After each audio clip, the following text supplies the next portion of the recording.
Hello everyone, welcome back to the series of Class 9 Mathematics. This is part 6 of topic-wise journey through Class 9 Mathematics. I really hope that tumalake yare agor part to sai haisa because we are building the concept step by step. And tumalake eta part skip kora is like tumalake movie ekhonot mid scene jump kori asa. But don't worry, jodi tumalake miss korisa tenahole pause this video, agor part to sai concept to ebar buji lua, link tumalake description or pin comment ot pai jaba and then come right back. আৰু যোনে last পাৰ্টটো already চাইছা then let's continue so' last ভিডিঅ'টোত আমি চাইছিলোঁ যে আমি irrational number কেনেকৈ নাম্বাৰ লাইনত ৰিপ্ৰেজেণ্ট কৰোঁ বাট এইবাৰ আছে কি এনেকুৱা কিছুমান ডেচিমেল থকা ইৰেচনেল নাম্বাৰ আছে যিবোৰ নাম্বাৰ আমি জিঅ'মেট্ৰিকেলি ৰিপ্ৰেজেণ্ট কৰিব লাগে মানে বেচিকেলি আমি তাৰ অনলি লেংথটো ওলাব লাগে তাৰ লেংথ কেনেকৈ ওলাব লাগে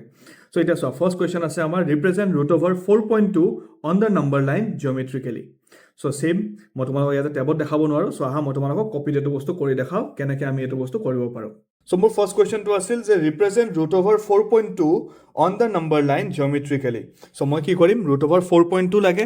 চ' মই 4.2 চেণ্টিমিটাৰৰ এটা লাইন ড্ৰ কৰি ল'ম ফাৰ্ষ্টতে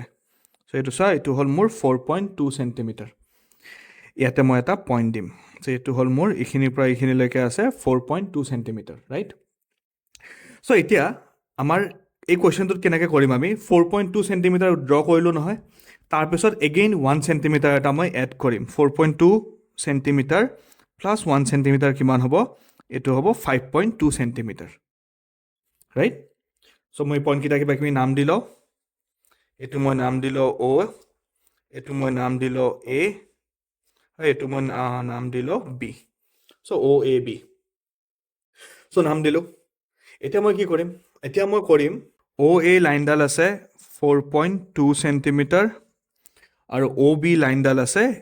এ বি লাইনডাল আছে 1 চেণ্টিমিটাৰ এইখিনিলৈকেতো ক্লিয়াৰ এতিয়া কি কৰিম মই অ' বিৰ পাৰপেণ্ডিকুলাৰ বাইচেক্টৰ ড্ৰ কৰিম মানে মোক অ' বিৰ মিড পইণ্ট লাগে কাৰণে আই নিড দ্য পাৰপেণ্ডিকুলাৰ বাইচেক্টৰ কেনেকৈ ড্ৰ কৰা আছিল পাৰপেণ্ডিকুলাৰ বাইচেক্টৰৰ কাৰণে আমাক কি লগা আছিল আমাক লগা আছিল মোৰ দেন হাফ ৰেডিয়াছ চ' এইখিনি চাফিচিয়েণ্ট মোৰ দেন হাফ ৰেডিয়াছ চ' মই অ' আৰু বিৰ পৰা দুই ছাইডৰ পৰা এনেকুৱা দুটা আৰ্ক ড্ৰ কৰিলোঁ মই এইফালৰ পৰাও ছেম কৰিম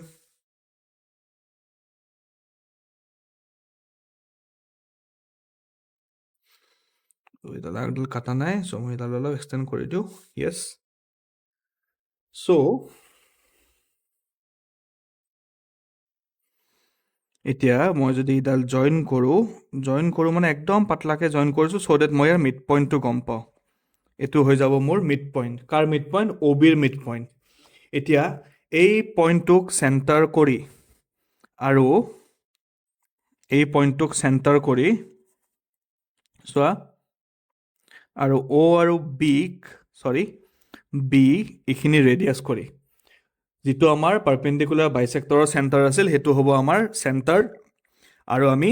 এই চেণ্টাৰৰ পৰা বিলৈকে যিখিনি ডিষ্টেঞ্চ আছিল এই ডিষ্টেঞ্চখিনি মেজাৰ কৰি আমি কৰিম এটা ছেমি চাৰ্কল ড্ৰ চোৱা চেণ্টাৰটো আৰু বিৰ মাজত ডিষ্টেঞ্চ যিমান আছিল চেণ্টাৰটো আৰু অ'ৰ মাজতো ডিষ্টেঞ্চ সিমানেই হ'ব বিকজ যেতিয়া আমি পাৰপেণ্ডিকুলাৰ বাইচেক্টৰ ড্ৰ কৰিছিলোঁ এই পইণ্টটো অ' বিৰ মিড পইণ্ট আছিল চ' সেইকাৰণে আমাৰ ধুনীয়াকৈ এটা ছেমি চাৰ্কল হৈ গৈছে এতিয়া এই ছেমি চাৰ্কলটোত কি কৰিম এই যে আমাৰ এ পইণ্টটো আছিল এইখিনি আমাৰ অ' এডালহে 4.2 চেণ্টিমিটাৰ আছিল ন এতিয়া এই অ' এৰ এই পইণ্টটোৰ পৰা এডাল পাৰপেণ্ডিকুলাৰ লাইন ড্ৰ কৰিম যিটোৱে মোৰ ছেমি চাৰ্কলটোক কাটিব ছেমি চাৰ্কলটোক এইখিনি জেগাত কাটি আছে নহয় এইটোক মই নাম দি দিওঁ চি পইণ্ট আৰু এই এ চি লাইনডালে ৰিপ্ৰেজেণ্ট কৰিব √4.2 ৰাইট ইয়াতে আমি এ চি লাইনডালে কি হ'ব আমাক ৰিপ্ৰেজেণ্ট কৰিব √4.2 চ' আমি ইয়াতে লিখি দিব পাৰিম যে এ চি represents √4.2 আৰু এটা কুৱেশ্যন চাওঁ আমি আমাৰ নেক্সট কুৱেশ্যনটো আছে এক্সপ্ৰেছ √9.3 জিঅ'মেট্ৰিকেলি 9.3 জিঅ'মেট্ৰিকেলি চ' এইবাৰ আমি কি কৰিম এগেইন 9.3 চেণ্টিমিটাৰ লং এটা লাইন ড্ৰ কৰিম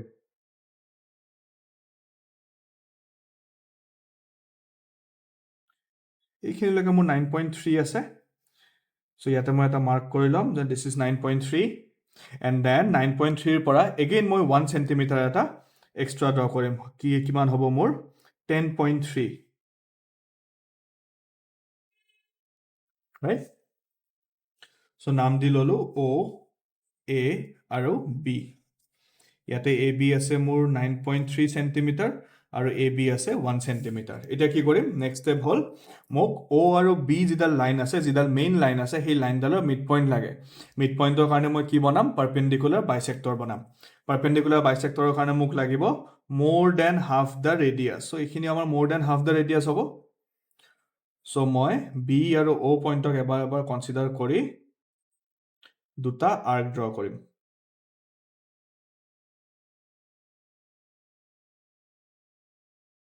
দুটা আৰ্ক ড্ৰ কৰিম আৰ্ক ড্ৰ কৰি সেই পইণ্ট দুটা যেতিয়া মই জইন কৰিম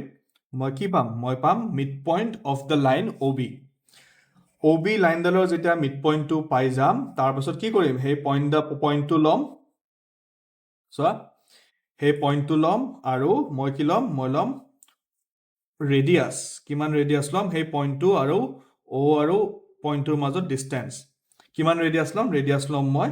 পইণ্টটো আৰু অ'ৰ মাজত ডিষ্টেঞ্চ পইণ্ট আৰু অ'ৰ মাজত ডিষ্টেঞ্চ হ'ব এইখিনি ৰাইট চ' এতিয়া পইণ্টটোক চেণ্টাৰ কৰি মানে মিড পইণ্টটোক চেণ্টাৰ কৰি মই ড্ৰ কৰিম এটা ছেমি চাৰ্কল আৰু যিহেতু পইণ্ট আৰু অ'ৰ মাজত ডিষ্টেঞ্চ আৰু পইণ্ট আৰু বিৰ মাজত ডিষ্টেঞ্চ ছেমেই আছিল চ' সেইকাৰণে ধুনীয়াকৈ ছেমি চাৰ্কলটো মোৰ হৈ যাব তাৰপাছত কি কৰিম তাৰপাছত যিটো মোৰ এ পইণ্ট আছিল এই পইণ্টৰ ওপৰত মই ড্ৰ কৰিম এডাল পাৰ্পেণ্ডিকুলাৰডাল ড্ৰ কৰিলে পাৰ্পেণ্ডিকুলাৰ লাইনডালে মোৰ ছেমি চাৰ্কলটো চি পইণ্টত ইণ্টাৰচেক্ট কৰিব আৰু সেই এ চিডালৰ যিটো লেংথ হ'ব সেই লেংথটোৱে হ'ব √9.3 চ' মই ইয়াতে লিখি দিব পাৰিম যে এ চি represents √9.3 যদি তুমি লাষ্টলৈ আছা then congratulations you are not just watching math you are leveling up leave a thumbs up in the comment section so that I know that you are the real one আৰু এই ভিডিঅ'টোৱে তোমাক যদি help কৰিছে তেনেহ'লে don't forget to give a like subscribe to the channel and also share কৰিবা তোমাৰ ফ্ৰেণ্ডছৰ লগত যিয়ে মেথছত ষ্ট্ৰাগল কৰি আছে see you in the next class until then stay smart stay sharp and stay ahead